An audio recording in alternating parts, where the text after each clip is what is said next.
I call this meeting to order and would like everyone to welcome everyone joining us in person and via live stream. Thank you for being here.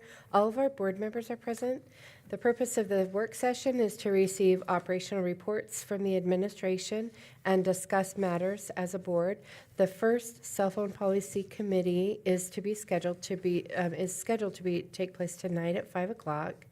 And both Raymond Knopf and Megan Furness are participating on that committee. So, and if time allows, we'll proceed with the book study. Otherwise, it will be rescheduled to another time.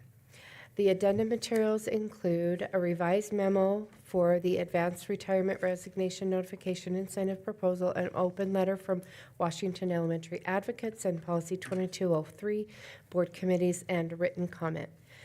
We'll begin with the Idaho Student Wellbeing Assessment presented. Public comments? Oh, yeah, we are switching the order, so we will have public comment first. So we'll start with Matt Osterstein.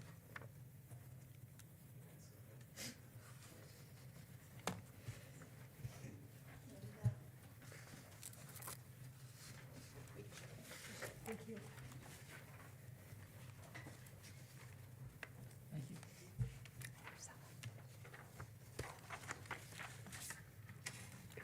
Thank you.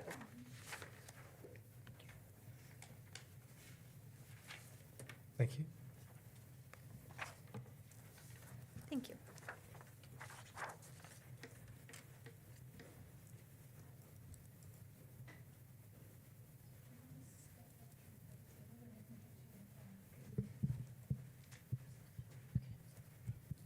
Hello? I'm good. Okay, hello, I'm Marcella. We are the Pocatello High School Environmental Club. Oh. We presented to the board last April about the possibility of electric school buses. First, we'd like to extend our sincere appreciation for applying for the federal grant. Thank you for taking us seriously. We understand that it took time to consider benefits and drawbacks. We were absolutely thrilled to find out that the district won the $2.8 million grant. However, we agree that during this challenging financial time, now may not be the best time to begin implementing EV buses. I'm Aaliyah, and we all watched the December 10th meeting where you guys agreed not to accept the grant. And we noted that while EV buses do not seem feasible now, trustees seemed open to that option in the future. And with that in mind, we would like to request an exploratory study on these EV buses. We started this project as the threat of climate change resulting from fossil fuels continues to threaten our future. Right now we're seeing various effects of climate change, such as chloral bleaching and an increased smog in cities. Right now, for example, it's February, it's like 57 degrees outside, and we're losing a lot of snowpack, which is kind of damaging our rivers. That's leading to agricultural issues as well as habitat loss. So we're working to reduce our carbon footprint with projects such as this one because we care, and it's something we feel strongly about as a group of young environmentalists. As Aaliyah mentioned, we would like the board to complete a financial feasibility study. To help with this process, we have found a grant offered by INL. The school district would be eligible to have INL conduct a preliminary feasibility study and cost analysis for the electric buses. The application process is extremely easy. We are also asking to hear back from you on your findings. My name is Anissa, and we have some additional questions that we would like you to look into. First, how much would EV buses reduce the school district's carbon footprint? Do EV buses have negative impacts on roads and bridges? And what do studies show about the effects of reducing exposure to diesel exhaust, and how might this affect carcinogens in the air? We would also like you to consider how moving towards environmentally conscious and innovative technologies might benefit the school district and our community, if the quieter nature of electric buses has any positive benefits on student behavior, and if there are any positives associated with health for our students in regard to electric buses. I am Daxton, and I would like to explain that we are aware of the many uncertainties that EV buses pose, such as installation costs, maintenance, upkeep, and even political climate. However, we believe that as time develops further, these EV buses will become a more feasible solution to climate change. We are not asking you to change your decision or even apply for more grants right now. We just want you to make well-informed and researched decisions about future grant opportunities in the future. We thank you for your time and consideration of these questions, and as students, we appreciate your cooperation on a matter that we feel strongly about. It's encouraging to know that the school district is willing to work with its students and is considering a future in EV buses. Thank you. Thank you. Well done. Thank you for that. Next is Marianne McGrory.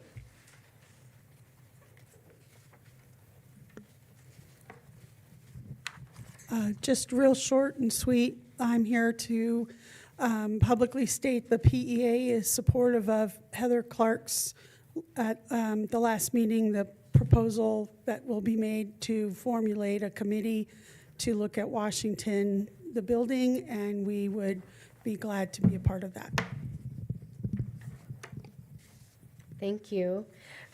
So next we will have Tanya Wilkes present the Idaho Student Wellbeing Assessment.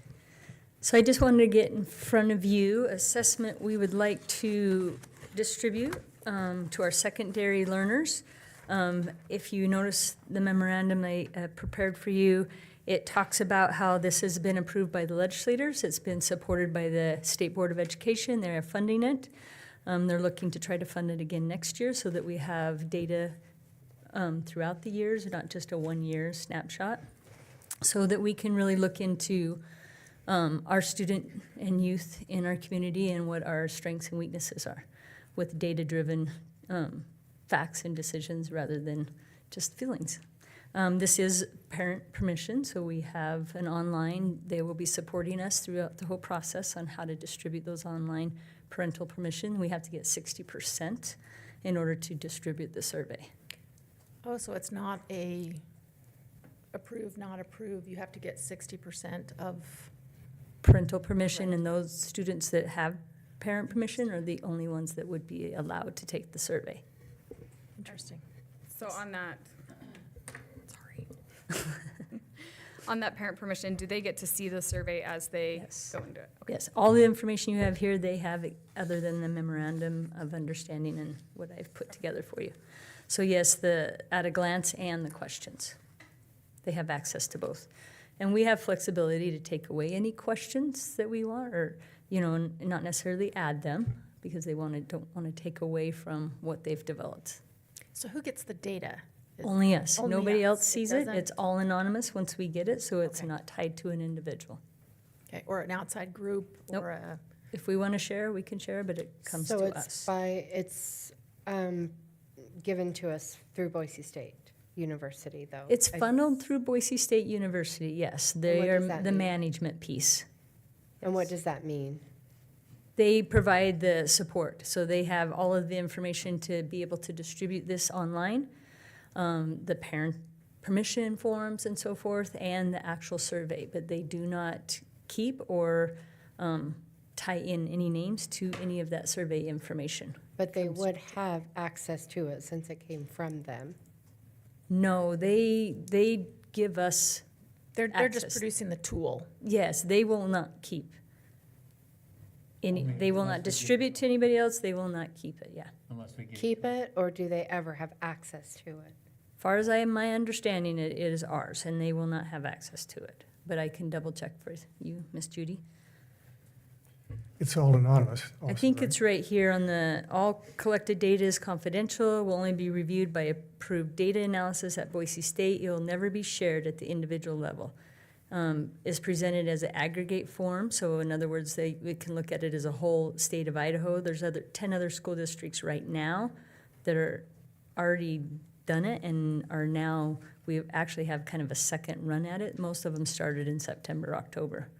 We're kind of late to the game at trying to distribute this out. Does that help, Deanne?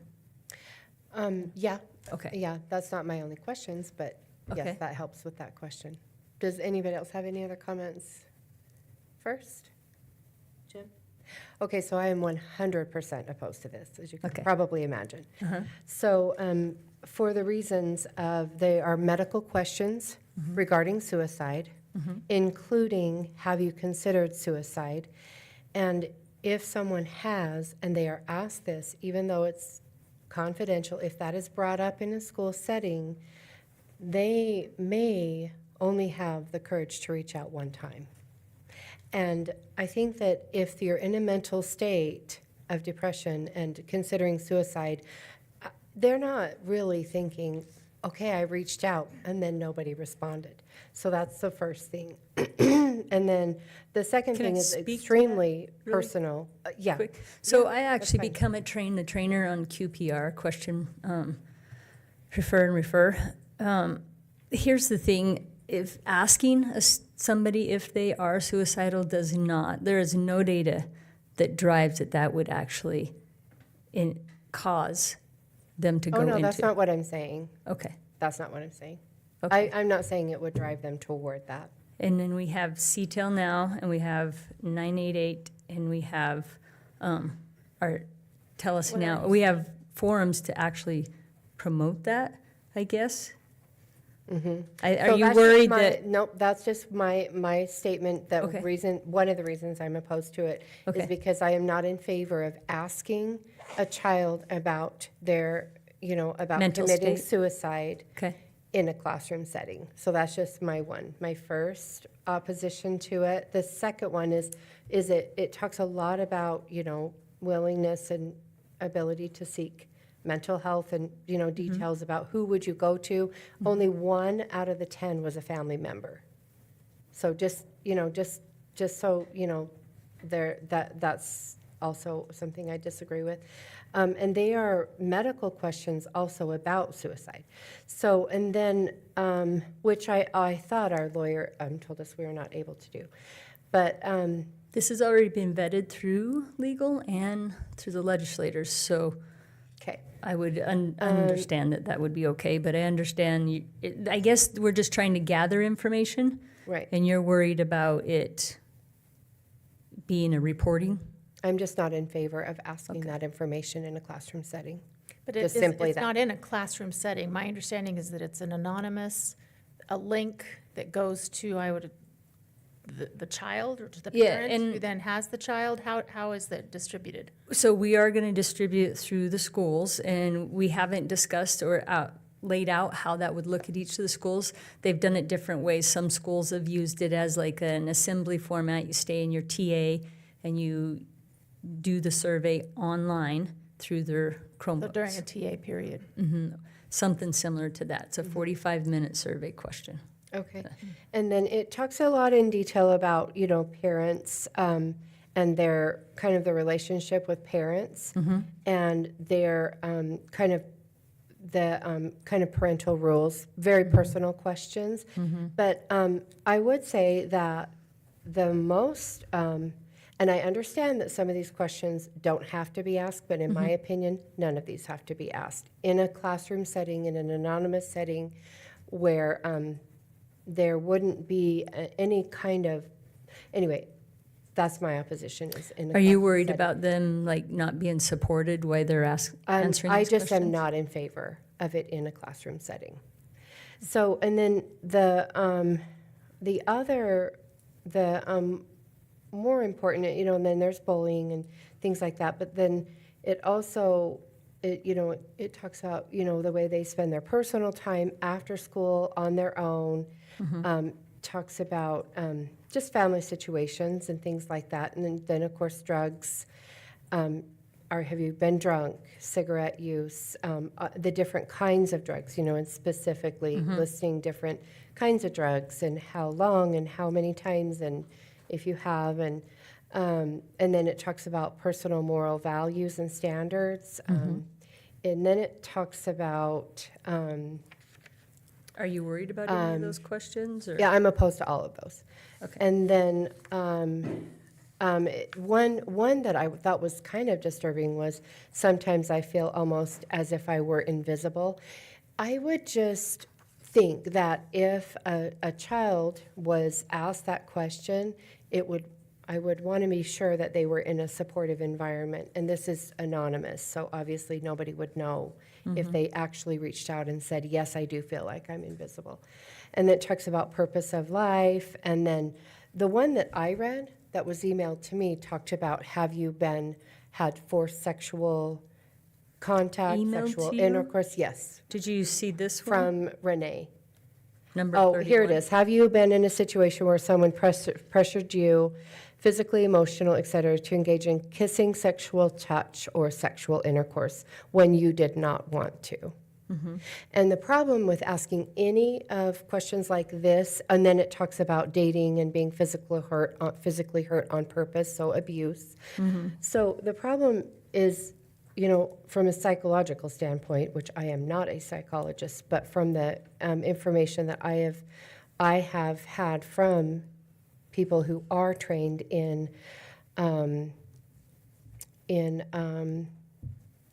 trauma trained, that you absolutely do not talk about any questions like this unless you are in a very safe environment, and safe not meaning a classroom, a safe with a counselor that is trained in trauma with a parent's permission, unless it's, a situation where it's abusive and then they're taken out of the home. And then again, it is a trauma-trained counselor, because it can, when a child or a person is suffering trauma or sexual abuse, they can go into a state of disassociation when they're suffering that, because they're unable to cope in their normal state of mind.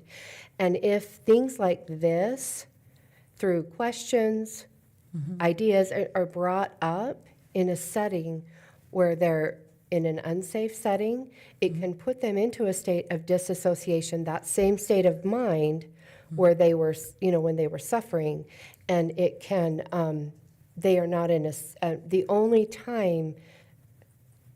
person that would be trained to identify that state of disassociation and to be able to understand what the child is suffering and understand recognize that state of mind is a trauma-trained counselor. So they're not going into details or asking, but this is. I understand. I just This read is the to let question. us know if there are issues in our community, right? That's why it's a I understand wide that. brand. I mean, this I is all am- optional. And the Parents- reasons I said, I am absolutely opposed to this being, it doesn't matter to me if it's permission or not. I'm absolutely opposed to it. Opposed to the questions at all, no All matter of the what the entire setting survey, is. the right? entire survey. Okay. So, I've got a question. What's the acronym TA stand for?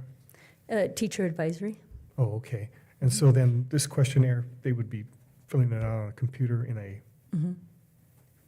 they would have a Chromebook or whatever, a bunch of students, a class. And those that wouldn't would have an alternative task that they'd be working on. So you might not know that if Megan's filling out the survey or if you're working on the task. And then how are the parents, how do they get access to this, to give their permission? Nobody gets access. No, they don't, oh, the parents. Just permission is an online, so we're gonna send out this exact information. It has the letter to the parents and then the questions and so forth. And they have to mark yes or no that they would like their child to participate, so we would not give it to any child that their parent did not want. Yes. They would have understand. access to all. Yeah, the they would questions. have access to the questions, but yeah, Yes. not the answers. Correct. All the answers are kept confidential. and I would, That's the point, though, is that we are not everyone's parent, and I, fully support that, Deanna, you would not allow your child to do it, but for myself, I would, because I think collecting data is paramount to making change and being able to pivot where we think, here we are studying this book about the effects of a cell phone. There's a lot of data in there, and if we don't allow, and again, we all are supportive of parents making choice, this is a parent choice issue. So. And I guess think we'll part vote of, on this next part of week. why we were being involved is we're not Matter now. health counselors, right? But right, it and I gives would us assume, so when I was just reading through this just now, I knew that those questions about sexual touch and all that were there, but for some reason I just missed it when I was scrolling through, which I think a parent could possibly miss it.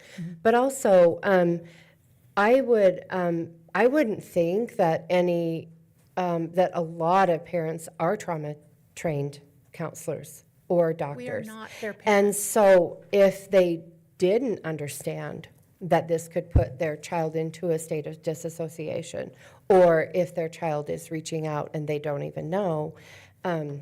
So anyway, for those reasons, I am very much opposed to it.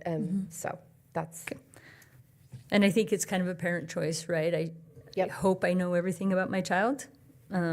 Yep. And if I felt like this would be detrimental to my child because they did go through something, I would opt out. yeah, On I the was other end, discussing it with my husband, understanding and the he data. felt like he would be traumatized by the end of this, because when you go through all these questions, you're looking around thinking, who's answering yes to this? There's got to be people that are answering yes to this Well, they because would- it's on here. Yeah. So this has to be happening, around me. And then if there's any questions about, I'm here for you if you need to talk, and then they, these questions are 100% appropriate at home.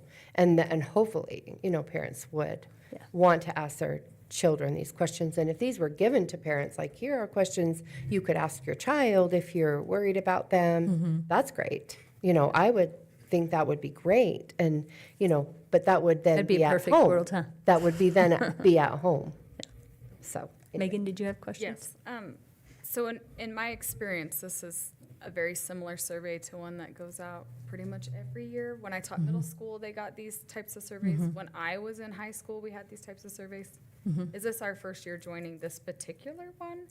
Yeah, and we have stopped doing those surveys a few years ago, and now we have, yes, this has been vetted, and it is lots of research and data behind the questions and what it does bring to the community. I would love to think that we wouldn't have any of these issues, right? But we don't know until So- we know. What would your end goal be after kids take the survey? What would you do with They the work information? with us as well. If you have, and not individuals, right? If you have a high population of drugs, what are we doing to help support that? So it guides our next directions and support and preventative initiatives. Does that make sense? And if we felt like this would be great information for our health department, just to know the aggravated data behind this, not necessarily individuals. Like, we have a high population of, Well, and I think it's important data Teen. for the legislators. I mean, if they have vetted this survey, I mean, it's safety. hope yeah. that this then feeds upwards to hopefully affect legislative concerns and. If we choose to share. Well, I thought, well, true. And But, is there I mean, any it is part of the- possibility, no matter if somebody says anything that's completely illegal, or if they say anything that's happened at home that is so troubling, is there any way to find out who wrote anything? It looks like it's just multiple choice or just, No, this is completely Okay. anonymous. Okay, Yeah, so there's perfect, no- thank you. That's How many my school only districts questions. are using this survey now? 10 have completed it, and I know there's about 10 going through the process like now that we are, going through the MOU and getting the parent permission. I know one school's taken a little bit to get the 60%. You have to have 60% or you don't get valid data. So that's that would be 60% of our all ruling, the students, or just an Yeah. individual school? Secondary level, all the All students. We of would the do it secondary level. as a whole, yes. So middle school to high school? And you don't, Okay. I mean, we can focus on just high school if that's something that we chose to offer. They felt like they wanted the whole, because this isn't, hopefully not just a 1 year, so then you show that we're improving and strengthening. So if we focus on high school, sometimes 2 years, are not our kids anymore. Right. And so have you talked to the counselors about this? Who has been involved in making this presentation? Administrators, and they are very supportive. All the building administrators? This is a big task to offer, a 45-minute survey, but they felt like the data would really help them and guide some of the things that they're doing at the schools to help support. I guess the only question, there is the identifying of which school they're at. Was It- that It won't on identify the you. survey? I don't The first think- question asks what school you go to. Do we have a choice of maybe not Just putting? higher middle? Yeah, isn't that what I saw? Yeah, we can Yeah, please select do however school we you want, so currently just not attend. basically Maybe not have that identifying. identifying so that we don't call out any particular school. I mean, I don't know. I mean, I guess it depends on how, I don't know, do we get information about, you know what I mean? I mean, Yeah, at least you're having right. high school and middle school, I can see needing a difference there. But identifying the actual school might be narrowing it in a little too close. Okay. Would be my suggestion. Any other questions or comments? Okay, so the next, Did you Oh, have any other? anything you want to add to that? I know Courtney has been part of the conversations through the help No, desk. I think that just want to reiterate that one of my questions was how easy is it to meet that 60% threshold of getting parent permission, and it is not easy. So it would take a lot of work and a lot of communication to even reach that threshold to be able to deliver the survey. Any other questions or comments? So next on the agenda is Tanya Wilkes will provide a cell phone policy committee update. And I want to apologize to Mr. Knopf that is tonight. That was chosen a long time ago in the sense that we had to get those letters out to parents. We had 96 parents reach out and say they wanted to be a part of it, which is awesome. How were they chosen? Random. We have And a how many random- parents? I don't think we talked about like what the makeup So of the in committee our- was. Yeah, so we did back in October. Oh, okay. And so I'll bring up So, those I notes guess- again, that the subcommittee is 16 members. Okay. The directors of secondary, elementary, and student supports, non-voting board member with Mr. Knopf. 3 secondary administrators, 1 elementary, and that was Megan's that's right. representation of make sure we have more secondary than elementary, right? 2 secondary teachers, 1 elementary teacher, 2 secondary parents, 2 elementary parents. And Mayor Blatt asked to be a part of it, but he actually is going to be absent tonight. But we did pick, and we sorted them just by elementary level, middle, and then high, so we did pick our 4 parents randomly. Okay. Pretty all right. excited to get started tonight and hope Okay, good, thank you you. join us. Any questions? And I think the dates are already there of the sequential meetings. Just will that we have follow. to be done by 5. So we'll hurry. Okay. So, so the next is there anything else with that, Tanya? Let's say that one more time. Was there anything else with that before I move on? Okay. Next, Courtney will review the district enrollment and marketing campaign. I thought it was Brenda next. But On mine, it says you're next, but we can Okay. do Brenda next. Well, whichever you want. Brenda, Okay. Mine says C, so I'm, okay. So, yeah, let's just switch that. mine's quick. I just wanted to run this by you guys and see what your thoughts are on this matter. So as we look at hiring and staffing for the fall, we also look at letters of retirement or resignation or those things. So Jonathan and I reached out to some other districts who've had similar situations where they've had a school closure or something along those lines. Some of them, they use it for different reasons, but one of the things that they had done that we thought would be really beneficial for us and our Washington staff is if we're trying to get those resignations and get their placements sooner rather than later. So this is a proposal, and there's a memo in your packet that talks about offering a $500 I guess I'd call it a stipend, incentive. Incentive's probably a better word, a one-time incentive to have their letters turned in. The reason that it was amended in your packet is because I had said by the February board meeting. Well, that wouldn't give them very much time if you just vote on it on the February board meeting and then expect them to have it that night. So I changed it to the end of February, so I apologize for that. That's why that was a change. And then we would pay that out in the March payroll check. There was a lot of different amounts, but the consistent one when we looked at our neighboring Idaho Falls, 93 and 91 was $500. And so we also said that if anyone was released from their assignment prior to the end of the school year, that they would not qualify. But we just felt like that this would be really help with as we move forward. I do have the list of people that we have resignations or retirements from so far, and it's not very long. It's a pretty short list, and so I'm hoping that. So are these ones eligible or not? Because I know that was listed in here that if you have already, Absolutely. If you've already turned yours in, we would for sure still, you know what I mean? Just because they were ahead of the game, we would still want them to make sure that they had that. okay, Yeah. somewhere I read that we would not. Oh, no, that's only if, for example, if, like, we had a teacher that you as a board let out of their contract early, Okay, and they didn't finish the school year, then we wouldn't count those, but otherwise, we would.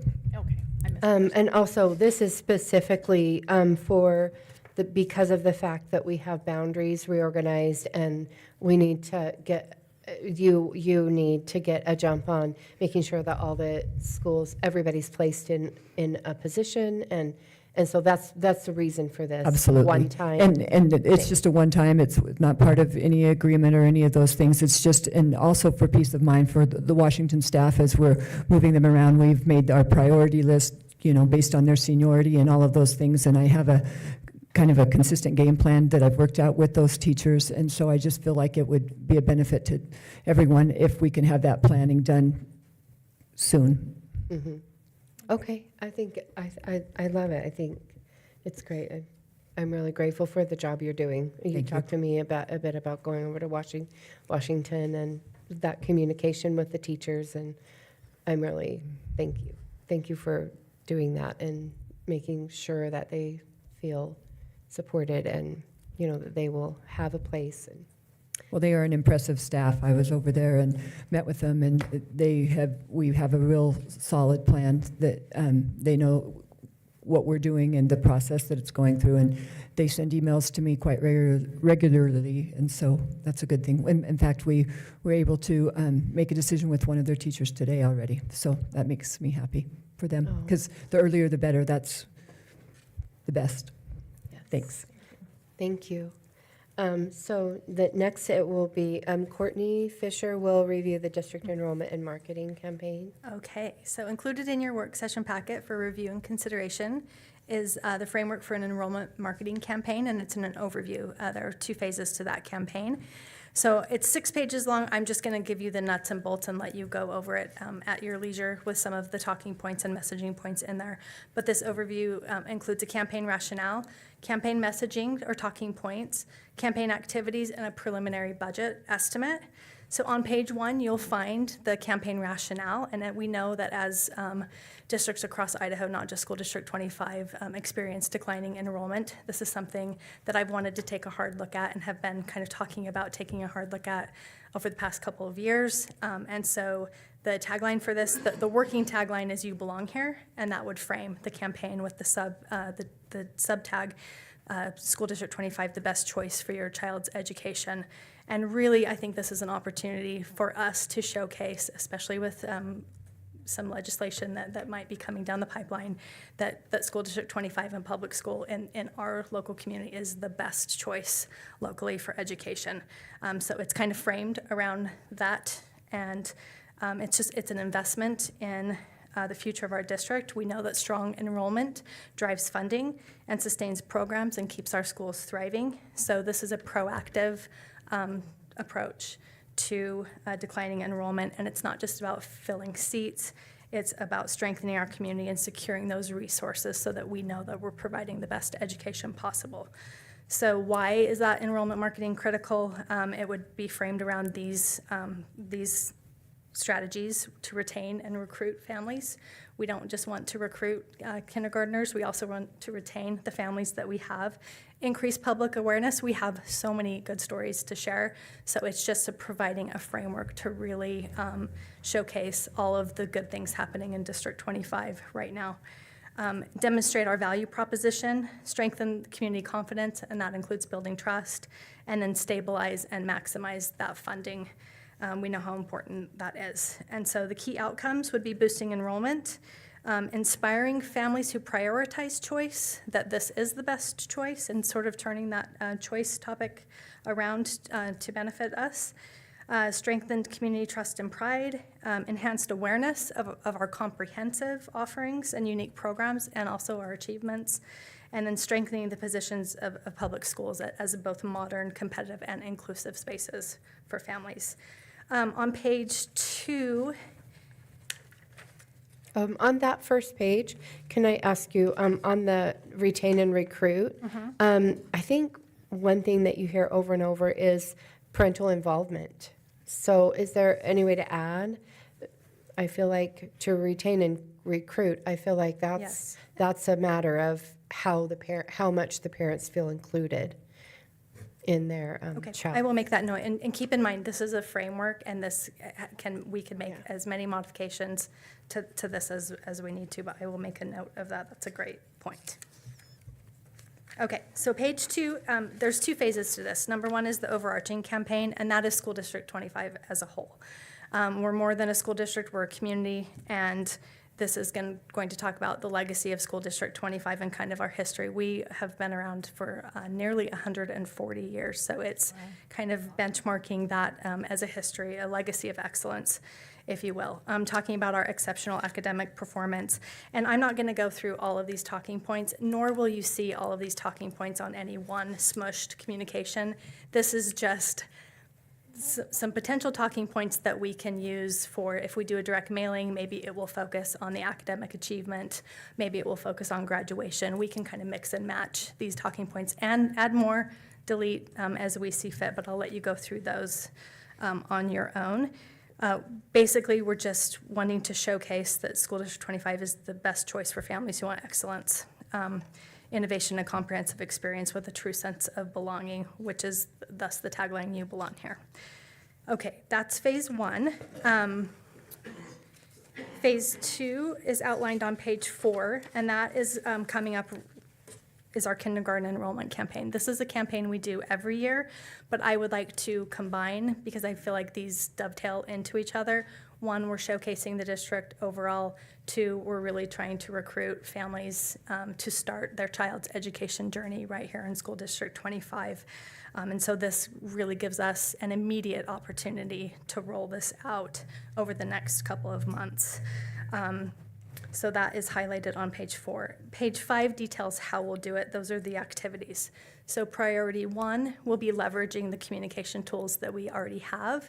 We have our website, we have strong social media, we have our media relations. We have a really solid framework from which to build this campaign. So that will be our first priority because they're not no cost because we're already paying for some of these services like our website platform, but they are low cost because we're already doing those. We're not adding any additional funds to be able to leverage those tools to maximize those. Priority 2 would be to focus on expanding our reach. And so there are lots of ways that we can expand our reach. I've included some of those, and I've included on page 6 a preliminary budget estimate. Keep in mind, like any budget, when it comes to marketing and brand communications, it can be scaled up, it can be scaled down. We can scale this, it's flexible, and it can be aligned to whatever our goals are. You'll notice that I didn't include billboards as an activity.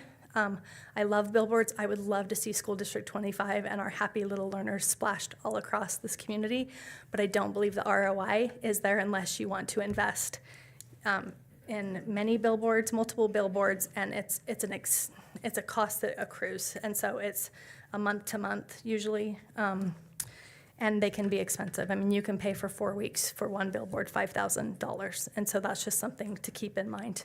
We can certainly look at that. I just didn't include it here because I always try to define activities that I think maximize our dollar, especially since we're using taxpayer dollars for these activities.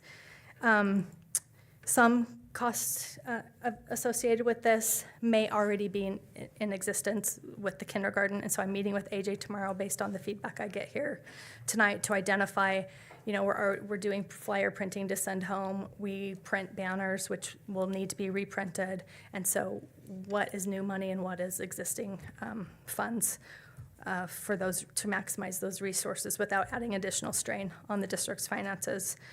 And then keep in mind further phases may include further segmentation. So we may go school by school and try to do some campaigns around really leveraging what those schools' strengths are. We have to be really careful about that. We're a public school district. We don't want to pit one school against each other, but we have an opportunity here. Our schools all have unique assets and unique cultures that I think we can do in a really respectful and great way to give them all a little bit of of Showcase. I think that is it. And just in the interest of time, I just want to restate that investing in this campaign isn't just numbers. I mean, I presented to you a budget of $33,500. That's for both of those phases. Like I said, that can be tailored to exactly what we want to accomplish here together. But I think it's a good start, and it can be trimmed. I think the biggest, highest cost is the mailers, but I'm strongly believe that mailers are only good in tandem. One and done just doesn't work if you get something in a mailer. So I would want to do something that was back to back. You get hit with 1, 2, 3 mailers, different messaging with a common theme to really hit home the points that we're trying to make. I think this is a great idea. I mean, who knew that we'd be in this position where you have to advertise public education? But here we are, and I appreciate that you are kind of getting ahead of the curve with, just because we do have so much to be proud of. So I'm very much in favor of this. I did have a question when you were talking about billboards, and I know can we put things on school buses?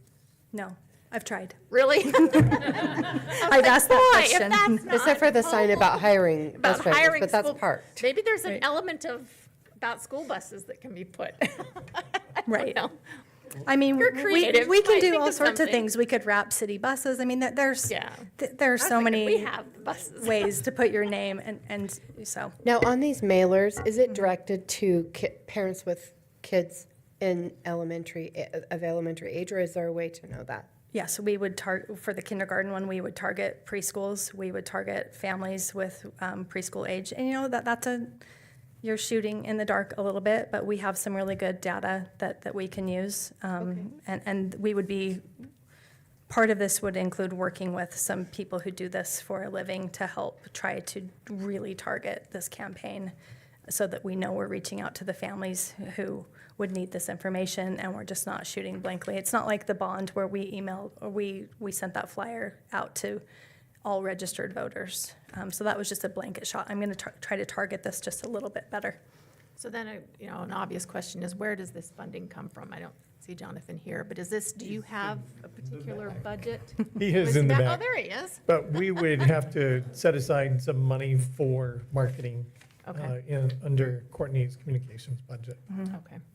But it's not there now, or do we have Some of it is set aside for existing, so we've got the website, and we have our digital marketing screens throughout town. I have a contract for those. I only have 3 rotations, and right now the rotations are cake, pies, and then just one left over. So I feel like I might need to add 1 screen to that, and that would be about $1,200 a month, I believe. No, it would be less than that. It'd be about $1,200 a year. So yeah, some of it's leveraging our existing platforms, but other, like the mailings, those are expensive. Right. But it's a good way to reach people, especially if you do it in a consecutive, targeted Get them nature. at multiple, yeah. No. Yeah. Well, I'm really excited about this. I feel like I've had these conversations at home, and you hit all the points that were in my head, and so I don't know how you did that, but I'm really excited, and I think that showcasing all of our strong points is a great thing for the community to even learn more about the schools that their children are currently attending. Absolutely. And in making that investment is really important. And really the break-even point is about 3.5, either retaining or recruiting. About 3.5 students would be the break-even for this. Interesting. It's so important for parents to understand their options, so that's Can I ask one thing on this? Yes. I know it's been brought up before, and I feel like it falls under this, but when you do like your cake and your pies, I feel like it's been brought up before to showcase an elementary or a middle school every month. Yeah, you we remember have that? brought, I know I brought that up as far as like a principal coming and just talking about, but like 2 minutes, like just showcasing what have you been doing in your school, like what highlights of. You mean And in I don't know. addition to the student representative We did the student reports? representative Right. from high schools, but it was Yeah, a 'cause while ago that we only came hear out. from the high schools, and I would love to Right. hear elementary and middle school what they're doing, and so if Like there's a way just to. one at a time, Okay. We can talk about that, absolutely. so. What's another half hour to our board meetings? That's, 2 minutes. that's why I said 2 minutes, and there, because of the fact that, well, we have to be respectful of the time. Sure. Okay. That, you know, and, but it's something that's really important, I Right. think, to everybody. Okay. Well, thank you for letting me present this to you. This will be in your, on your agenda for action to approve the budget or revise the budget next week. Thank you. Thank you. And next is Sue Pettit, and she'll present the online high school program proposal. So just more for information for you guys. Before, 3 years ago, we started talking about a possible online program for our high schools, and then some stuff happened at our high schools and everything got pushed back. So we're bringing it back up again, and we've had 2 meetings to brainstorm what it would entail to start an online program in our high schools. And I said, we probably should bring this to the board and at least find out if they're interested in doing that. And if you're not interested, then we won't waste our time. But if you are interested, we would very much like to proceed with feasibility and what it's going to take to start some type of an online program, with starting it as a pilot program next year, limited availability. And we're trying to work it with the staff that we have. And so, like I said, we've had just a couple of brainstorming meetings, and the first one was, we went from here to there and back again, what ifs and what abouts, and today it got a little closer to, okay, we can see how this could work. Let's start thinking about this, this, and this. So it's more for information for you. Are you interested in us pursuing this? Or Funding, I'm sorry? how does So- funding happen? So with that? funding, we keep, it's our kids. So right now, we're losing between 50 and 60 kids per school in the high schools to online programs. Some come back, some don't. Generally, the ones that come back are behind on credits. So we start over. And so we'd like to start with, like I said, a small pilot So next the year. state looks at them as a. They look at as our child in a students. seat, They are our not just students. attendance, or enrollment, but attendance? So they look at it as an attendance. Okay. But it has to be reported as a virtual attendance as opposed to in-seat. So if it's a virtual attendance, we don't get building funds, Yeah, it's Building building funds. funds, correct. but we would get attendance ADA for Okay. them. Okay, so like I said, we'd like to try it as a small and see if we can feasibly do this. We envision it growing, and one of the things was, do we start this as a school, as like, it has to be accredited, there's a whole bunch of steps between here and there. We're proposing starting it as a program in each of our high schools, and limited number, being able to manage it with the staff we have, and then if it grows like we think it will, then we can work towards creating our own school and having it accredited. I know in Alaska, they had been losing a lot of enrollment, like you're talking about. So they just dedicated just a small little portion of a building to online. And, but the teachers were required to be there. Yes. Which I would want. They're required to be there, for school. And then they were also, they had to have face-to-face, online. And if you're using stuff that you already have, it might end up being like half an hour, like the half an hour of their lesson at the first part of the lesson or something like that. But as long as it was a day-to-day, face-to-face, and then office hours could be the same as their office hours, like their prep period, or the same as office hours. So they may or may not be able to do that. I would want to be sure that there was. There's office hours, so what the plan is right now, and what we've been talking about, is having one teacher worth of person available during the day. So a math person for an hour, a English person for an hour, a science person for an hour, a social studies person for an hour, and then somebody else. So all 5 periods of the high school would be covered by a teacher. With the numbers we're talking about, the math person would do all 4 levels of math. So they may not meet with them every single day, but they would have an hour that students could remote in, get questions answered. They'll check on them, see how they're doing, how they're managing their online platform. The English person, same thing. What we're talking about, and like I said, it's this much of a conversation right now. We haven't, there's a whole lot that needs to be fleshed out. But what we're talking about is perhaps 6-week classes, and they would take 2 or 3 6-week classes at a time. And then there'd be limited number of classes available for online programs. So if you want to take an AP English class, that may not be available online. It may just be English 12, and that's all there is. So not necessarily remedial, No, but it could be. nope, Okay. nope. And But then like I said, curriculum being our own? We're or hoping. We're not So- buying curriculum. we're hoping. So we've got, Smiles yeah. over there. we have access to some online programs.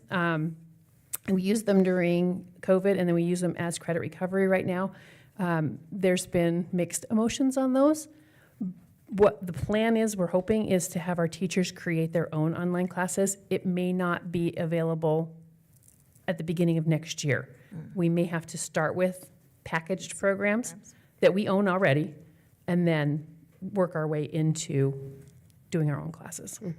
So, I would just want to be sure that the kids are, with the attendance piece of it, that even if it's a pre-recorded half an hour per class or whatever, Right. that they have to log in and Oh, watch absolutely. it. And even if, if the teacher wants to just record their lecture Yep. that they're giving to the rest of their class, like, that would be Yeah. great. But it just feels to me like the last thing that we need is more alienation, alone and just do it on your own and there's not support. I would want like actual, it's not really interactive if it's pre-recorded, but if they had office hours in addition to that, like the same office hours that they would have for any other student after school, before school. What we're those talking same about, things. what we're talking about is, instead of teaching 4 classes a day, that particular math person would only teach 3 classes a day, and 1 class would be their online class time. So then that's they their would have that office hour time. at that time. Yeah, that they would student- have that time to do that lecture. In fact, No, they wouldn't No, have they time would to do not. the lecture, because if they're 6-week classes, they have to do 2 hours worth of class a day. The kids would have to do 2 hours worth of class a Okay. day. So that has to be pre-done. But if the student's watching and gets lost or gets confused or needs some guidance, or there's a specific office hour time during the day that they can call, or they can remote in on their computer. Or they and say- could join the classroom or whatever. There won't be any class going on at that time. Okay, I'm just thinking though, if several kids needed help then they could just kind of all remote in and all get the help together or Yes, something. yes, that's That true. kind of thing. Yep. So put this on your list. 'Cause Please. I'm sure, so extracurricular, can they still participate? Yep. And then the next, I think this goes right to parent choice. We're providing, so I think it's going to, Yeah. for those that it worked for and the parents liked that, I think they would. So, and that was part of our reasoning. If we ran 6-week classes, and for school right now, if you miss 10 days straight, you're dropped. Well, if you're dropped at 10 days, you have a whole trimester before you can come back. You have 10 more weeks. If our classes are 6 weeks online and students aren't successful after 2 weeks, we can say, you're going to come into the school and work on your class. You're going to work on your online class, but you're going to come here to school and work on it and try that. But at the end of the 6 weeks, we can say, this online program is not successful for you, so now you're going to come back in person. Gotcha. So it leaves a little flexibility and lets us pull our kids back in before they get a full year behind, and then come back and say, well, I was on such and such a program, but I didn't do anything last year. Like, okay, but I want to graduate on time. So that's No, I what think we're doing. Well, and also the high school graduation requirements are different for the state than they are for our individual high school. Correct. So just to make sure that people are aware, if they get behind, they would still could still be on track to graduate with the state requirements, but not with Not one from our of comprehensive high school. What was that? Not from one of our comprehensive high schools. But that's what I mean, is Right. that they would not Right. have the same, So- they would not be on the same track to graduate from high school Correct. in the school district. There is a high school they can graduate from. It's not one of our comprehensive high schools.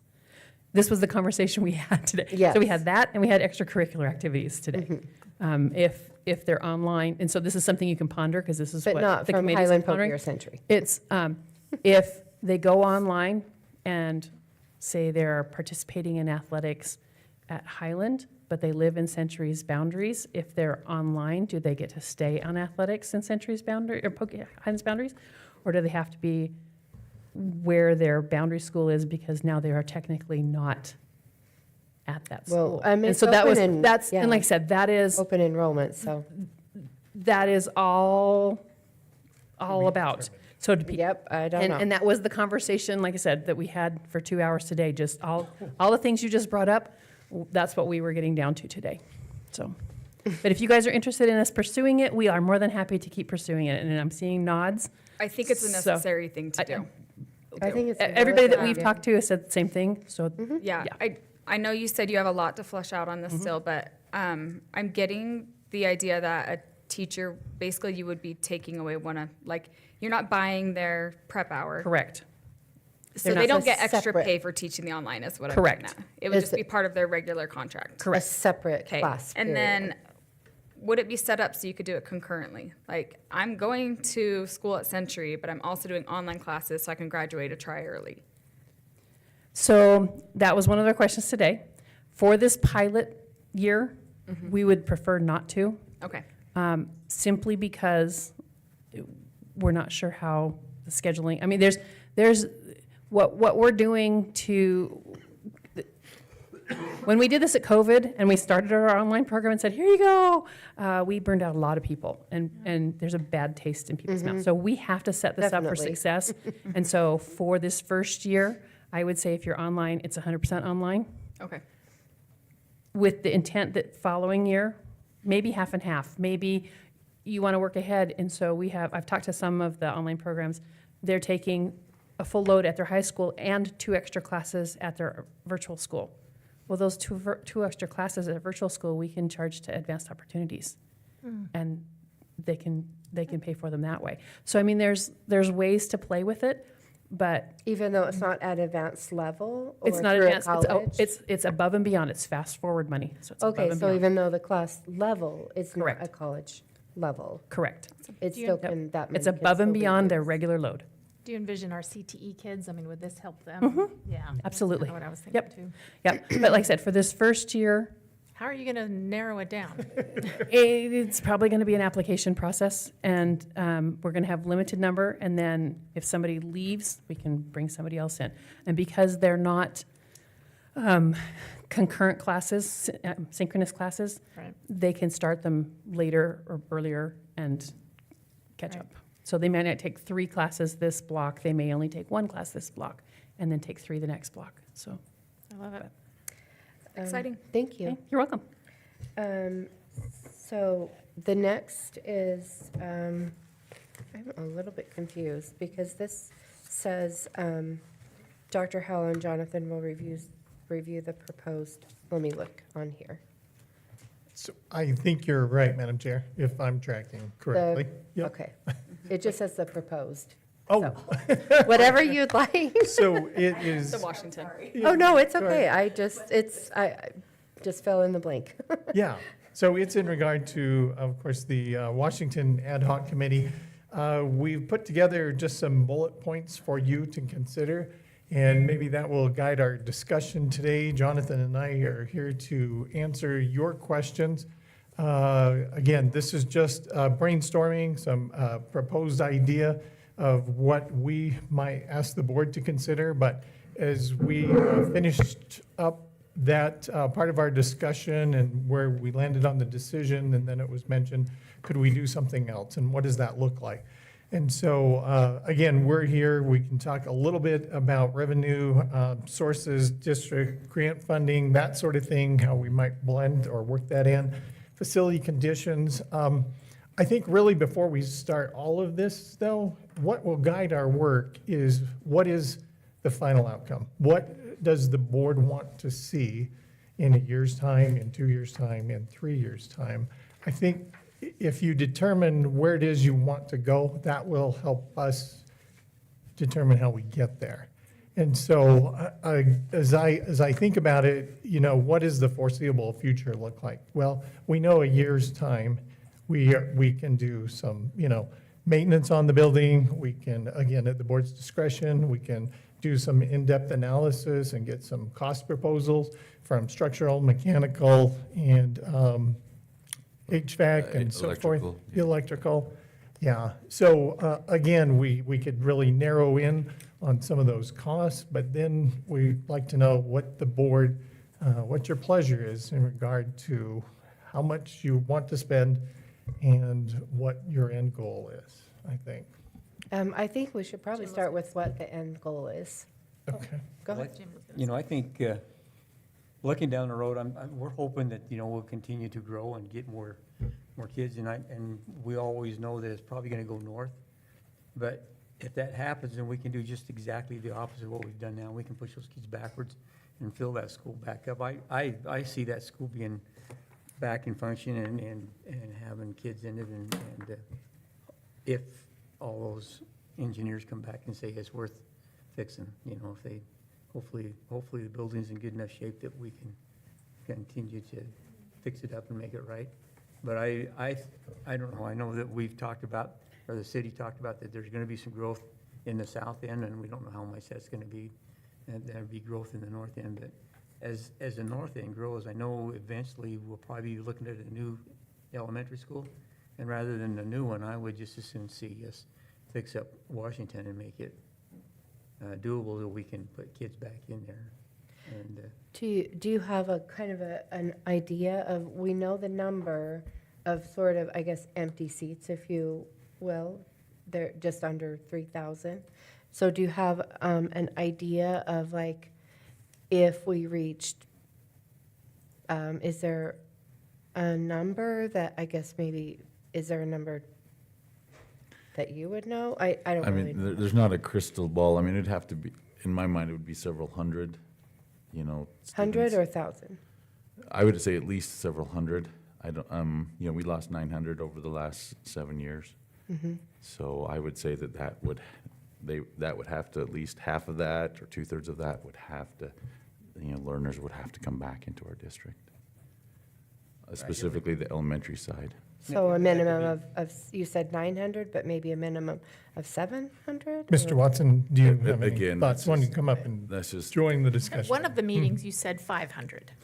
again, there's no crystal did say ball, I 500. promise. Sure, I'm sure I said that, 500, 700. I mean, as we get the numbers, you get the numbers every fall. Mm-hmm. And that's really what I'm looking for, those September numbers from Mr. Watson and Ms. Pettit, and see where our enrollment is. And then we adjust accordingly. well, it'd be the same thing that pushed us into this situation, if they grew back to where we had enough Absolutely. learners come back in to where we could afford to restaff. And that would be my greatest desire, for sure. Right, mine too. Any thoughts? Yes, I don't know that we've ever Preliminary. discussed a number that we would need. I think it would get back to kind of what started us down this path, was looking at the capacities of the schools and our staffing, and getting to the point where we're no longer capacity-wise or staffing-wise to be able to support the students that we have, and then having that conversation. What number that's at, I don't know. Like Jonathan said, you know, to get to this point, it was 931 students. So I don't know that we've ever discussed, or at least I haven't been a part of those discussions where we've talked about a number, is it 450 or 500 that we would need. But definitely, as we started looking at enrollment numbers in kindergarten, for me, it's kind of, we see that trend, what's coming into our kindergarten numbers, that we kind of see those numbers as we looked historically, you know, they kind of track. We don't see a big increase or decrease to some extent, but they kind of track from year to year. So if they come in low in kindergarten, typically we can anticipate that those those numbers are gonna stay pretty low, unless something big were to change or to come in and happen. So for us, it's, you know, we can kind of start to look at those numbers, but that's kind of where we're at right now. We know the last couple of years our kindergarten numbers have been lower, so we know that those are going to filter up as we keep going, and the number we're losing that are graduating is higher than the number that's coming in.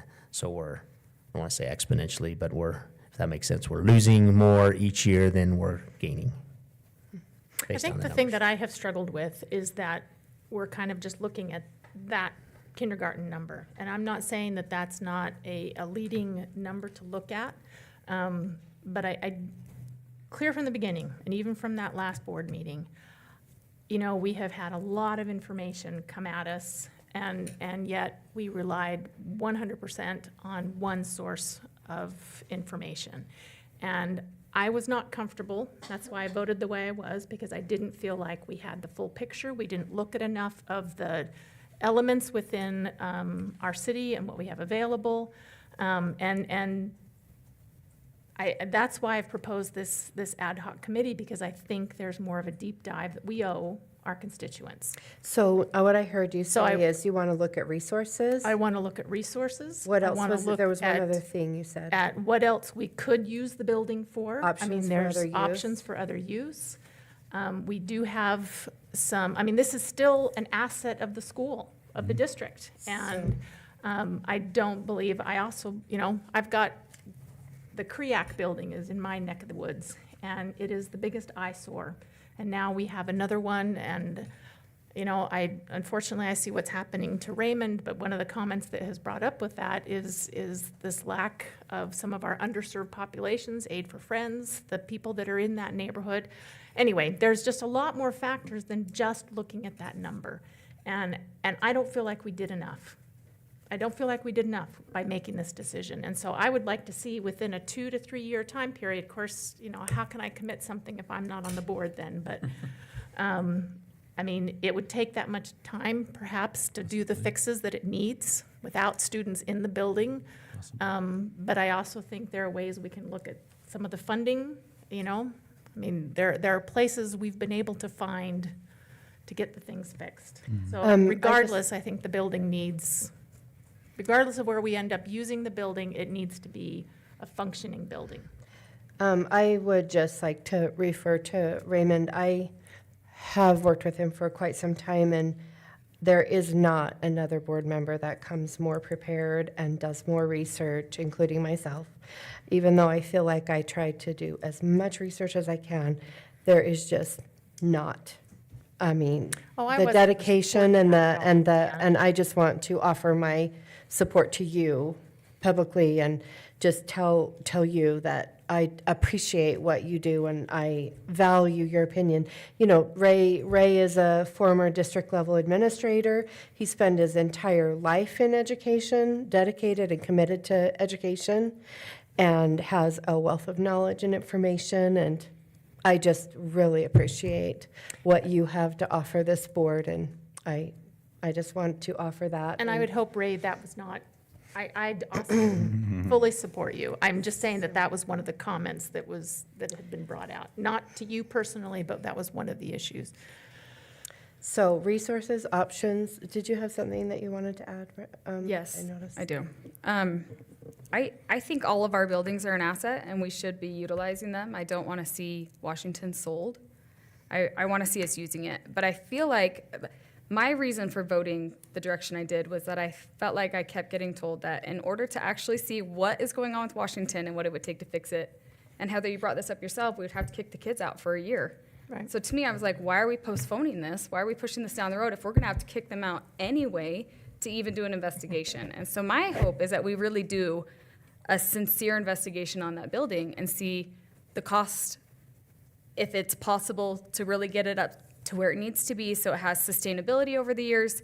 And I don't want to kick the can down another year and have another year of committee and people going over the same information that we already had.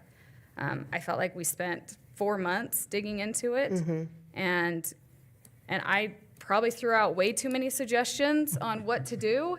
But I think it's an asset, and I don't want to lose it. I do think the south end of town needs another elementary school.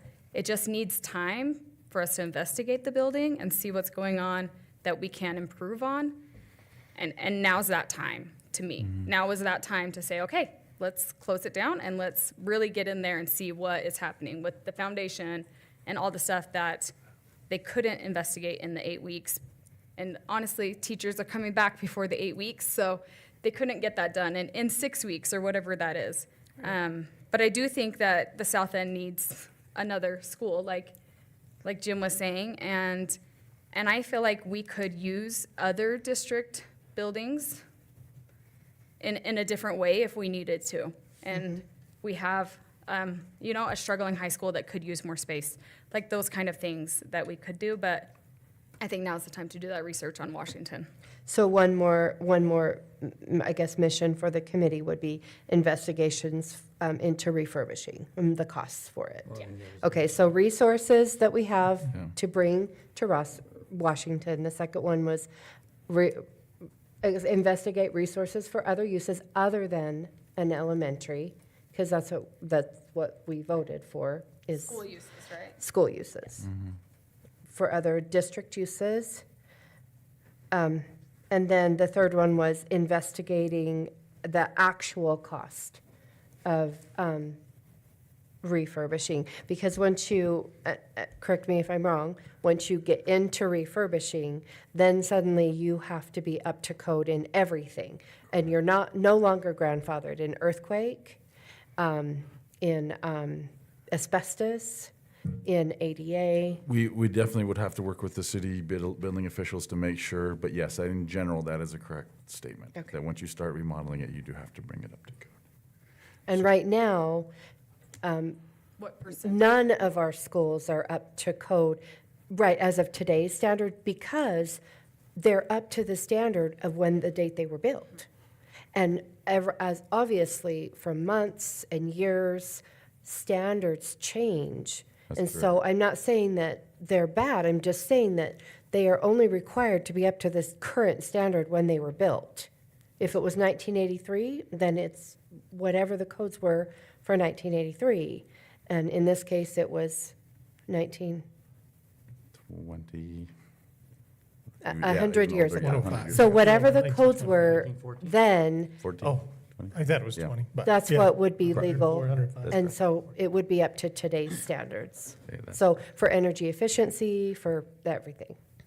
Sure, yeah, of what they would do there. So when That's you're, correct when you statement. talk about the cost for refurbishing, once you get into refurbishing it, then you have to consider the current codes. Okay. Yeah, well, the way I'm looking at it is we want to get the biggest return on our investment or our limited funds. And somebody made the mention about the homeless shelter or whatever over there near Washington. I've always had a special interest in especially our special education and our special needs students, and I think Doug can verify that we've had multiple conversations about this. And this is I think this is one of our primary functions in the school district. These are the neediest people we're dealing with. And so I am, this is one of my special concerns. But when we start talking about our resources, then I think we have to look at, how we're going to meet the needs for those, all of our students, but especially those ones with special needs and deaf and hard of hearing, special education, disabled. And so is it a good use of resources to, get up to code, as you were saying, and we're remodeling this building, and that's an awful lot of resources there. Is that the most prudent way to use it? As opposed to, like, for example, just recently I had a conversation with a fellow I've known for a while. He started working with the special needs kids, and he says, that the people who are working in there, the classified, the non-certified, the non-teachers, that they're really working very hard, changing diapers and helping these kids, and that they're just not getting paid enough. And if they could just get another $3 or an hour, we could get more people, have more help there. I know that in talking with Patty Akesian, who teaches deaf and hard of hearing, that there's a real need for interpreters, and that we're not paying enough, and we're losing interpreters, and perhaps Doug can verify this. Yeah. But a lot of times they're going up to Blackfoot because they're getting paid more there. And so I think this is an area that, not only am I not oblivious to the need, this is a special concern of mine and has been from the very beginning. And like I say, I think Doug will verify that we've had numerous discussions about this privately and also talking with Janelle. And so that's where I'm coming from.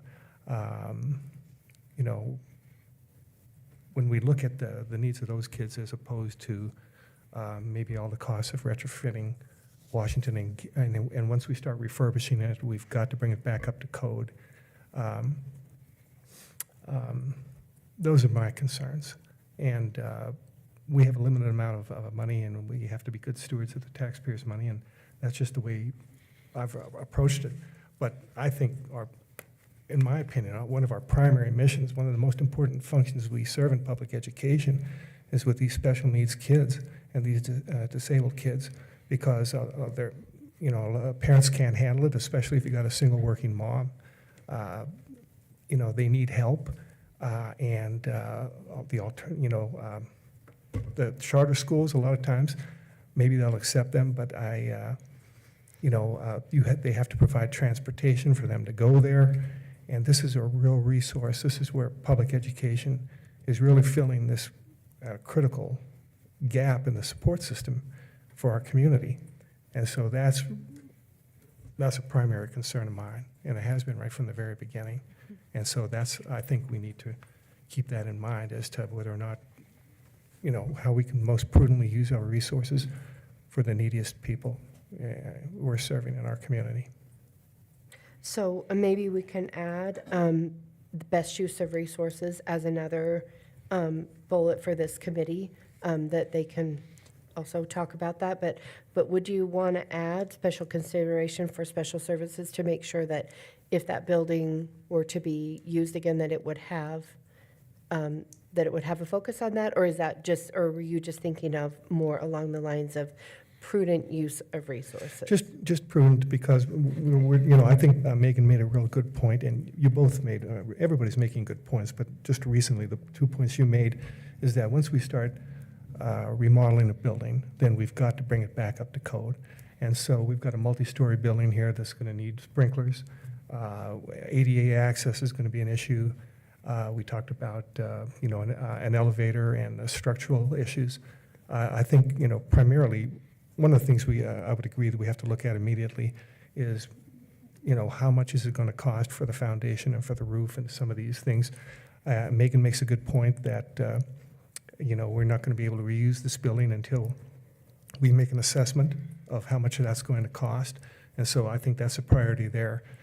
And then just keeping in mind that, again, I had a fellow, I just talked to him about a couple of weeks ago, and again, he's working with these special needs kids, and he really, really loves these kids, and he really, really enjoys working, and he's got a degree, so he's working in a teaching capacity with them, but a lot of the classified people that are working there, he says they're really working hard, but that they're not making enough money, and that if we could just pay them a little bit more, we could get more people. And I know from talking with Patty Akesian that interpreters are very expensive. There's a big expense involved with that. I know she talked to me, she had a 3-year-old student who was both deaf and hard of hearing, and a third grade student who was both legally blind and deaf.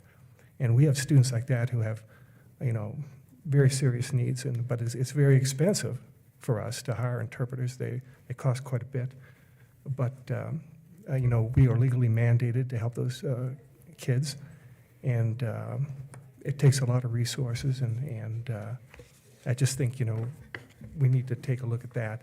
So can I ask a question of Jonathan? Sure. Because I think we're talking about two different funding sources. You're talking about personnel versus facilities, and the building is from a different, am I correct? Correct, that is true, yeah. So it's not taking. But there is years to discretionary, Correct. discretionary Yes, but funding. it's Correct. entirely Which is different. real. And that's where we whole started, again, with, closing a building, unfortunately, was due to lack of learners, and, and that translated into staff, and then that would impact raises and future pay and so forth. To put the building up to code would definitely be facilities dollars.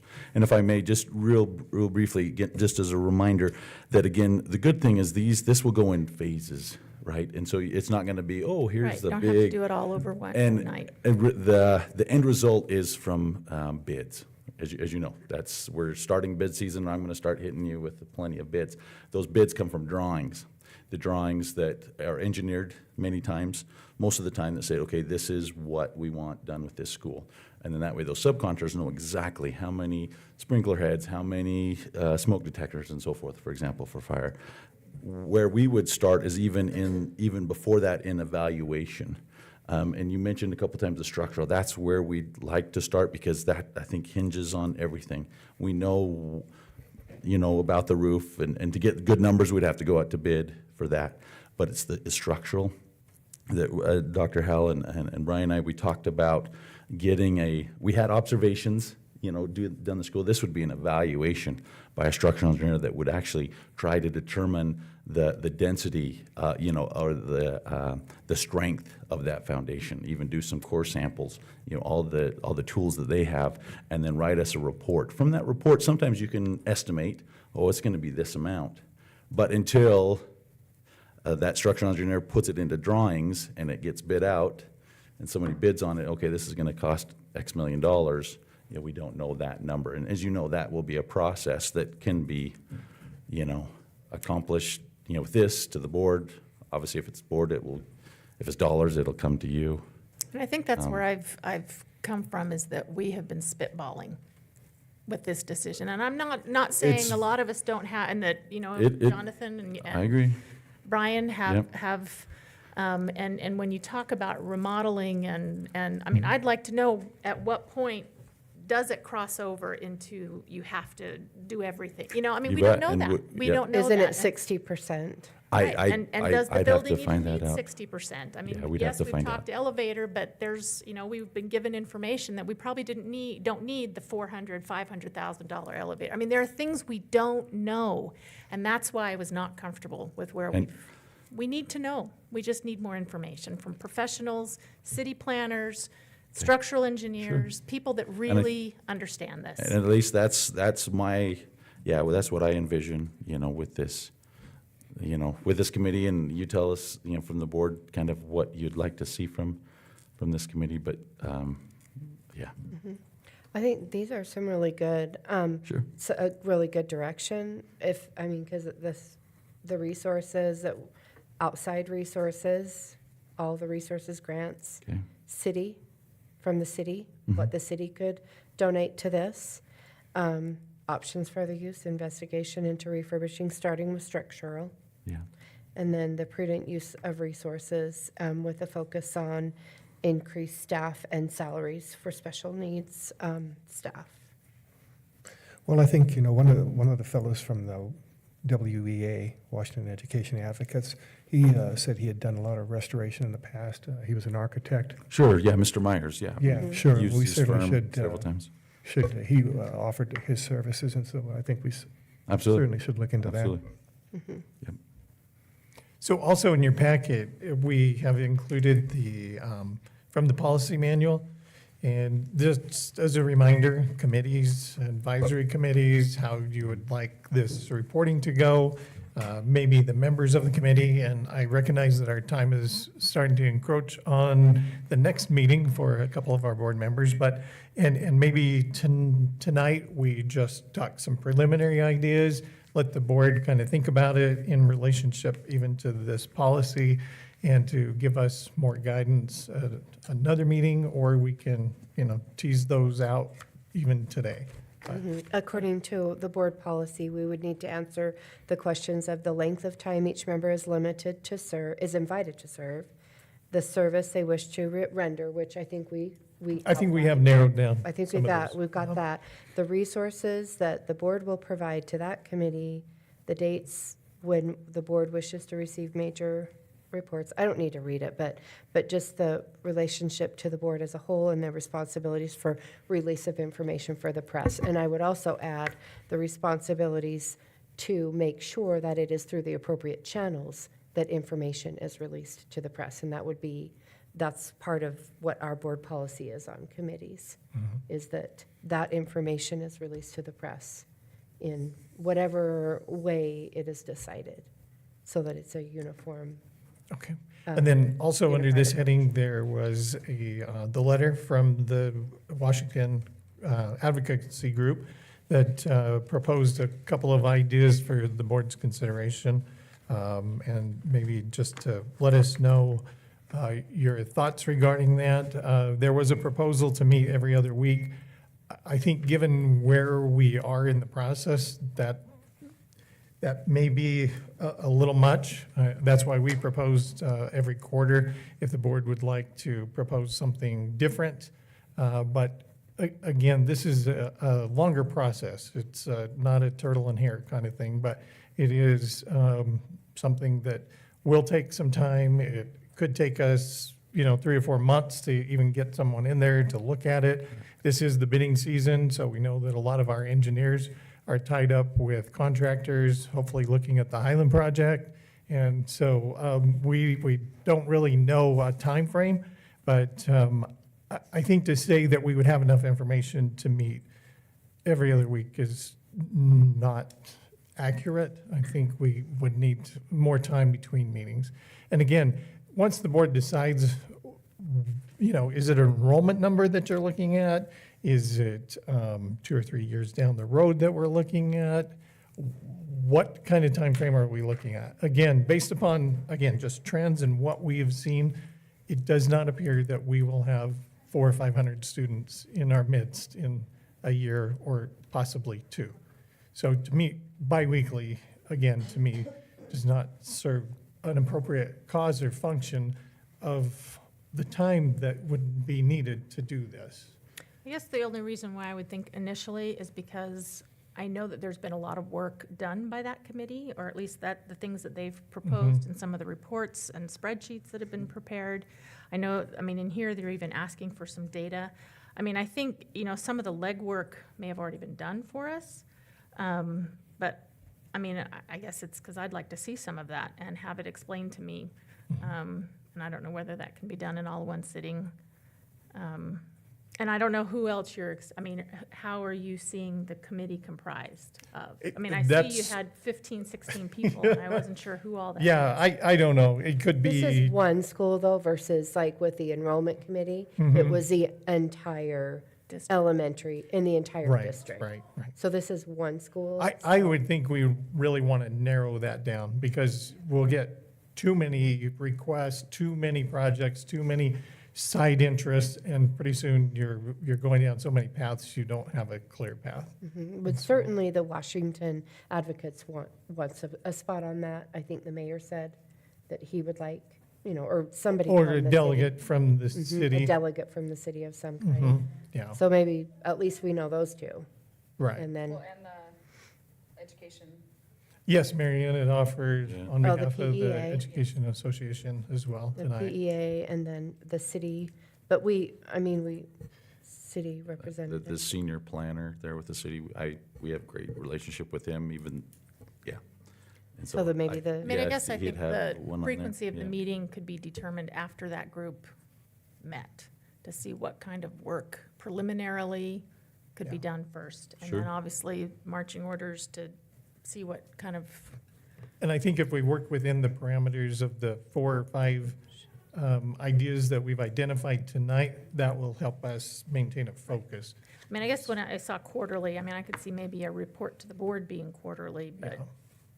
But like SIP projects back 25 years, I don't see the value in spending the time going back that far. If we went back 4 or 5 years, that determines how we've spent, a considerable amount of money over the last, if we go back to Alameda, when we brought that back online, when we look at our investment in New Horizon, when we look at our investment in Booktail High School, those are major projects. But to go back and look at every roof that was done over the past 25 years, that's too far, in my opinion.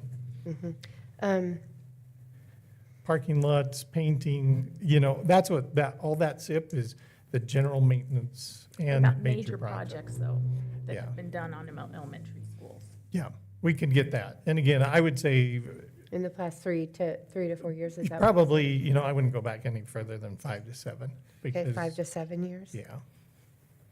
But, yeah, I would like to just Major hone in on projects. some real key things, not get lost in the weeds and say, well, if you'd spent this X amount of money on Washington that you did on Ellis, then maybe we'd be, we Right, need to. can't- It was a move- different board, and move it a was little even a bit different forward. superintendent, and it was a different Right. director of business operations. Right.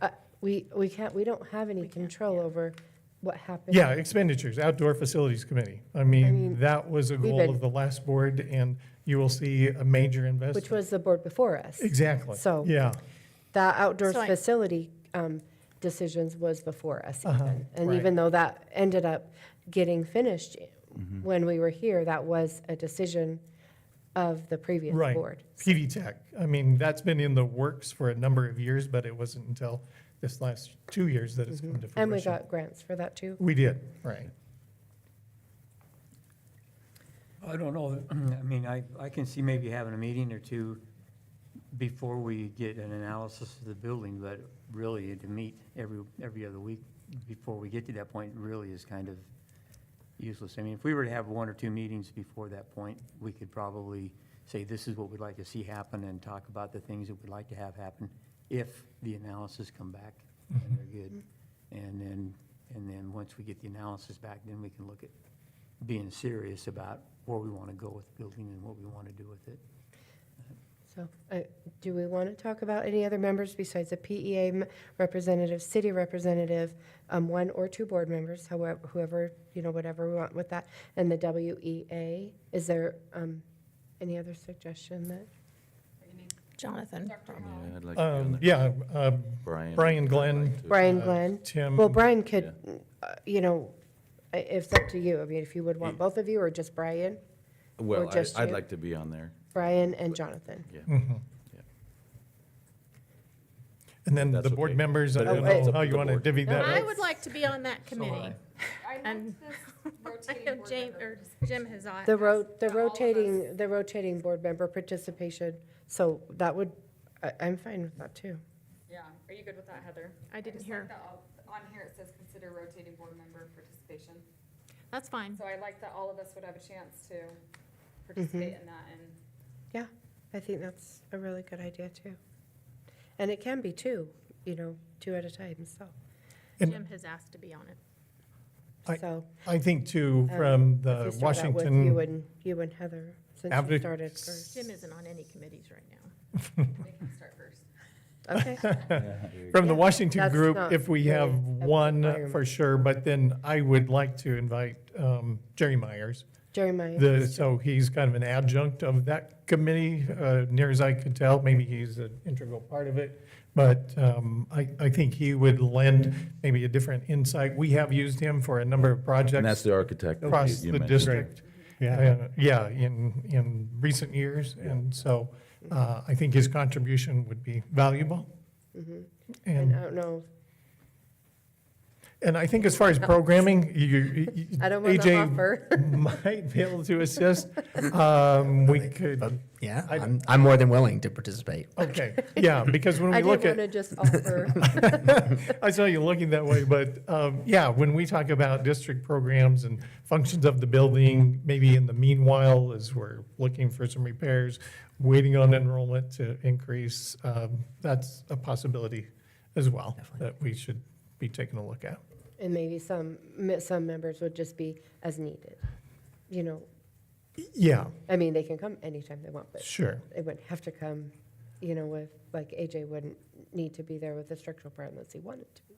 Yeah. That kind of thing, Okay. Anyway, whatever. So did I understand correctly, it's a rotation of the board, or are you going to have one 2 of us? permanent and, Yeah, starting with Heather and Jim. okay, so So how often are we going to rotate? that's a Yeah, well, good, that's where I'm headed, Ms. I Facer. So I don't know, that's why you have may to- be exposed to one limited conversation or discussion, and then you're out for like 3 rotations until it comes back to you. So I just don't know how you want to organize that. If you wanted maybe one permanent seat and rotate the other one just for consistency, but. No, if it was recorded, then Okay. any board member could watch it, just so that they were up to speed. We could Okay. do that. Okay, And not typically we don't streamed. stream those. I'm No, going to look not- to not defer streamed. maybe to Ms. Not Johnson. streamed, not streamed because it isn't a district-wide thing. It's a very specific thing. It is. But if right. it was recorded for just the use of administration and board members. But then it's Public. it's public Public. record, essentially. Oh, Yeah, okay. yeah. Oh, yeah. Ms. Johnson, any thoughts on that? No, I was just going to suggest that it not be a board committee that's subject to open meeting. Okay. More informal, ad hoc administrative. And so committees. we just have minutes, though. Yes. So, yeah. So, and it's not a committee that you're expecting to come back with recommendations, is No. that correct? No. No, it's and so it's an information gathering committee, so we have to be sure that the purpose is very clear. It's information. But then how does that work for, information is then gathered, Shared, but Shared. without a And recommendation. shared with the board. but then it has to then go on an agenda at some point Well, for then- action? Or how? Yeah, That would be then, they would report back to the board because the board is deciding and Does it have to using have a information. recommendation? No. I'm good with Jim being on the board permanently, on that, sorry, not on the board, but on that committee It's permanently. permanently on the board. Yeah. permanently. I'm okay with that one too. But, just to provide that consistency there, and I know he doesn't have another assignment, so that could be a good place for him to And then shine and work. then rotate with the others. Add that to like our annual, when we reorganize, when we go through committee volunteers, we can Mhm. just do that annually. Okay. Does Okay, that help anything? I don't know. We'll just have. I'm just thinking out loud. just I really FYI. don't have any preconceived ideas or You're notions. on one with Um, me. I can't attend that one. It's during the day I work. So, So I am not so, on it. as far as, well, it's not, that is not a requirement for being on a committee. So, you know the number or whatever. So, because I am actually not able to attend most of the committee that I'm on either. Is there anything else that we need to talk about right now? Or is Well, we got the, Yeah, I've just got a quick question for AJ, and then we talk about the book study, and then we can, I could do this later, but it was in a written comment for tonight. So a parent says she has a student who is now in Alameda, and they're talking about, she's currently attending Franklin, but she now falls in the zone for Alameda. Will this change take effect in the fall, and how does it affect students who are already currently enrolled in middle school or only new incoming middle schoolers? I think I pretty much have the answer to that question, but I just wanted you to verify. oh, yeah, because we had that conversation, Doug and I did, that they could stay in the school that they're in. So, I don't, we need to, because I don't know with middle school, Yeah, I don't know the middle school, exact there's- answer. And I thought it was that That's way right. with I don't know the exact elementary answer on and middle school. middle and high Sorry. school. so, That they could stay if they wanted to. Mr. Watson has been receiving multiple requests for transfer, and the discussions that we've had is how many of those do we accept?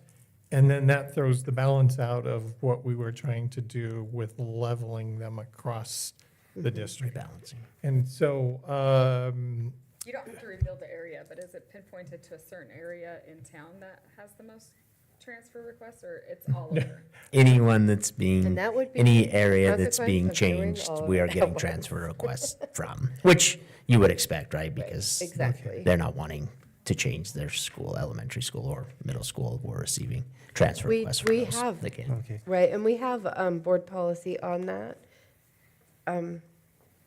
It's- Well, I'm sorry, but I'll Based refer on- that to Sue. Yeah, sorry, I wish I saw could, you I wish I sitting could there give and you, I give saw you a better sitting there and answer. it defaulted 'cause I don't you want to spelled it out. incorrectly answer that. I could answer it for elementary, but I don't want to answer that Yeah, for right, middle I'm school or sorry. high school. And so then, as far as the book study, then we're going to just reschedule it for a future date, right? Is people Yeah, in agreement with that? That would be okay. Okay, good. But I guess we do need to have an actual answer for parents as far as, because my understanding is that they could stay in the school that they were in, if they chose to, and probably that was our because there is room in every elementary. first understanding, and then as we looked at the change in the law on open enrollment, we're actually getting clarification from legal counsel. As you'll recall, the change was made, it was just last year? To 2023 started. 2023, Yeah. yeah. And so essentially, once a learner has been enrolled in a school for 2 years, then they don't have to apply for transfers anymore. But under special does- circumstances, we're not quite. Not sure, and so I have sent a request in for further clarification to Amy White. That's to what get I some understood too, is follow-up that with if they that. wanted to stay, they would have to get to the nearest bus stop, but that they, my understanding is that they could stay. Yes, and just remembering capacity, I know you keep talking about based on capacity. capacity. Capacity has a lot to do with staffing as well. And although there may be capacity within the classrooms, you may not have that much capacity with staffing within that building. So although there could be seats available according to the building capacity, more than likely, not every single classroom is filled with a classroom teacher. There's a sped classroom, there's an intervention classroom. So just being aware that that capacity is going to be we're going to be fuller than we have been, which is some of the reasons we made those changes. There won't be as much space for transfers as we've had in the past. So as far as priority goes, if you're That's, within the boundaries, you have first priority. Or is it if you, If you're whoever was within the new already in boundaries. the school? Right, but if you're now in the For new two- according to boundaries, the law. you now would have first priority. if you're one that's being moved into A new, a new school boundary, and if you were prior, you were, let's say, for example, you're going to Wilcox right now and you're being moved to Chubbuck. right. Are you asking if those students that are Right. being moved to Chubbuck would have They first would have priority? First priority at Chubbuck. No, they're getting in at Chubbuck because that's their new school. Okay, right. I So, guess that's what I mean. If yeah, you're so within if the you're boundary, within, correct, you are okay, first. yes. You have a spot unless we had an overload situation and then you had to be overloaded because we were over capacity, but, yeah. So our question is, those that, let's say you were at Chubbuck, or you were at Wilcox and now you're moved to Chubbuck's boundary stay. and you want to stay at Wilcox, where would you fall priority-wise? Would we be breaking open enrollment law because you would be given priority to that student over someone who's already been there on transfer for 2 years? Right, So okay. that's where we're trying to get some clarification. So I've got another committee meeting. I'm going to skip out now. Okay. You guys can finish up. Okay. Thank you, Ray. Okay, I think if there's nothing else that we need, because we switched our public and written comment to the beginning, is there anything else that anybody, okay. So that concludes this meeting, so